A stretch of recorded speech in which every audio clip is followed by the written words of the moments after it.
Ali ste kdaj želeli v Excelu v isto celico stlačiti dve funkciji? Prostor je v Excelu redka dobrina. Moje ime je Jan in danes si bomo pogledali, kako v Excelu gnezdimo funkcije. Če pogledamo to našo pripravljeno datoteko, vidimo, da imamo tukaj neko tabelo z stolpcem skupaj in pa nas zanima nek skupen seštevek. Ta skupni seštevek bo seveda imel na koncu decimalna mesta. Ta decimalna mesta želimo zaokrožiti. Zelo simpel. Uporabili bomo torej funkciji sum in pa round. Do zdaj smo to delali v dveh ločenih korakih. Tokrat pa bomo to združili v eno celico. Pa dajmo najprej narediti tako, kot bi naredili klasično. Postavimo se v celico G4, kliknemo samodejna vsota in označimo obseg seštevanja. Potrdimo z Enter in dobimo rezultat z dvema decimalnima mestoma.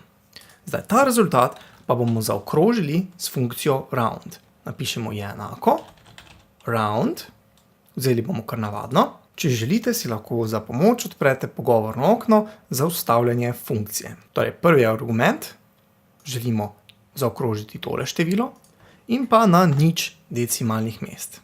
Damo v redu in vidimo, da je to pravilno zaokroženo. Mi pa želimo ta dva koraka spraviti v eno celico, v celico D15. Gnezdenja se lahko lotimo ali od znotraj navzven ali pa od zunaj navznoter. Glavna ideja je, da naj funkcija round zaokroži seštevek tega območja. Torej, prvi argument funkcije round bo v bistvu funkcija sum. Dajmo zdaj se lotiti zadeve od zunaj navznoter. Napišemo torej je enako funkcija round, pa si dajmo za lažjo pomoč odpreti pogovorno okno za vstavljanje funkcije. Zaokroževali bomo kot prej na 0 število števk, vendar števila v bistvu nimamo še nikjer podanega, ki ga naj zaokroži. Namreč zaokroži naj seštevek vseh teh skupaj. Pa kar napišemo, kot smo prej napisali, funkcijo sum. Zdaj, načeloma bi lahko tukaj ročno pisali funkcijo sum in pa argumente, vendar ima to določene slabosti. Recimo prva je, da tukaj spodaj nimamo oblačka, da bi videli, v katerem argumentu se nahajamo. To je še posebej koristno, če delamo z recimo bolj zapleteno funkcijo. Tako da, če vseeno želimo neko pomoč glede te funkcije, se lahko dejansko prestavimo v argument funkcije sum. Trenutno tukaj vidimo v tem pogovornem oknu argumente funkcije round, kot nam nakazuje tole ime tukaj.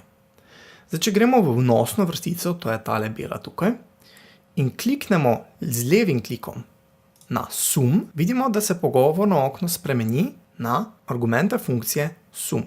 Dajmo pobrisati tole število 2 ven in kot število 1 označimo celotno območje.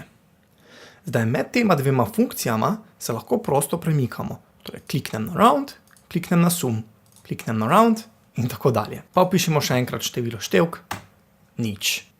Torej, na tak način lahko v bistvu kombiniramo in skupaj zlagamo vrsto različnih funkcij. Najprej smo vzeli torej round in potem van dali sum. Dajmo si pogledati še sestavljanje te gnezdene funkcije od znotraj navzven. Pobrišemo torej vsebino v celici D15, pa tokrat začnimo s funkcijo sum. Tudi tukaj si lahko odpremo pogovorno okno, označimo celotno območje in potrdimo v redu.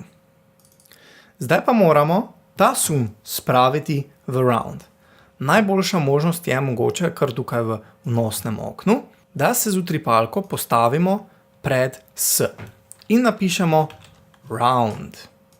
Zdaj pa spet enako z uporabo pogovornega okna se prestavimo nazaj v round in zaokrožimo na 0 decimalnih mest. Mimogrede, gnezdenju se po angleško reče nesting. Kaj lahko gnezdimo? Čisto vsako funkcijo, average, sum in pa praktično najpomembneje funkcijo if. Gnezdenje funkcije if je namreč toliko pomembno, da si jo bomo gledali v prihodnjem videu. Če vam je bil video všeč, mi prosim validirajte moj ego in stisnite thumbs up.